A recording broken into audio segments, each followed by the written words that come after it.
ආයෙ ඉතින් ඉස්කෝලේ යන්න දෙන්නේ නැහනේ. ඒවා ඉවරයි. ඒ මොකද බා? 8 වසරක පාසල් ජීවිතේ ඊයෙන් ඉවරයි. ආයෙ නැහනේ. ඉවරට ඉවරයි. හික්කඩු යනවනේ උඹ. දැන් අර උඹේ අමාරුව. ඇයි බා? නෑ ඉතින් උඹ ඉස්කෝලේ ජීවිතේ ඉවරයිලුනේ. ඉවරයි. ඉවරටම ඉවරයි. දැන් ඉතින් ඒ වුණාට උඹ කොහමද? ටිල් තමයි. ඉවරයි. අනේ මේ දැන් බලපංකෝ උඹ ගමේ කාඩයා වගේ ඉඳි මට ඉතුරු ඕම කරගන්නී කියලා. දැන් හරිනේ.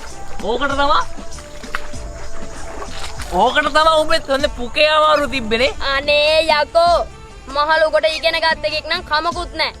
උඹ මහලුකට ඒ ලැලුවට මැත්ස් නේද කරේ? උඹට S එකක්වත් තියනවද කියපන්කෝ? අඩෝ පොඩි උපදේශයක් දුන්නේ මං ඉතින්. අනේ නිකම් ඵලයයි යකෝ යන්න.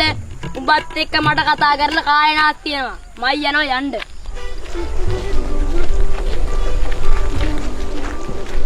මේ පොඩ්ඩක්. ඒක නෙවෙයි. අඩෝ බයි බං. දැන් උඹ ඉස්කෝලෙන් අස් කරාට ගෙදරින් අවුලක් නැද්ද? උඹලට මේවා කියලා වැඩක් නෑ බං. ආන් අපේ ගෙදර රට තනකොළ වගේක් තියෙනවා. මතක් කරලා ඇවිල්ලා හවස් වෙලා ඒ ටික අරන් ඵලයන්.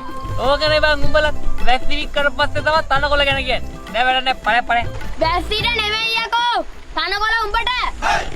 8 වසරක පාසල් ජීවිතේ විතරයි යකෝ ඉවර. ඊළඟ අවුරුද්දේ 9 වසරක පාසල් ජීවිතේ. ඉස්කෝලේ නිවාඩු දුන්නා බං. සිංහල තේරෙන්නේ නැත්නම් දන්නේ. කඩු යනවානේ. හරි බා. විහිළුවක් කරේ විහිළුවක්. හරි බා මන් දන්නවා බං ඔක ඵලයක්. පස්සේ දෙට්ටු ඈ. හරි ඈ. මූණ හන්ද කසිප්පු කරේ තුමු.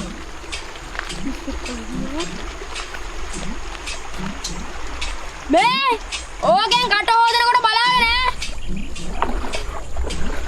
අයියෝ තවත් බලන් ඉන්නවා. මන් නානකට ටියුබ් පාරක් දාලා ආවේ. උඹට පෙවෙයි.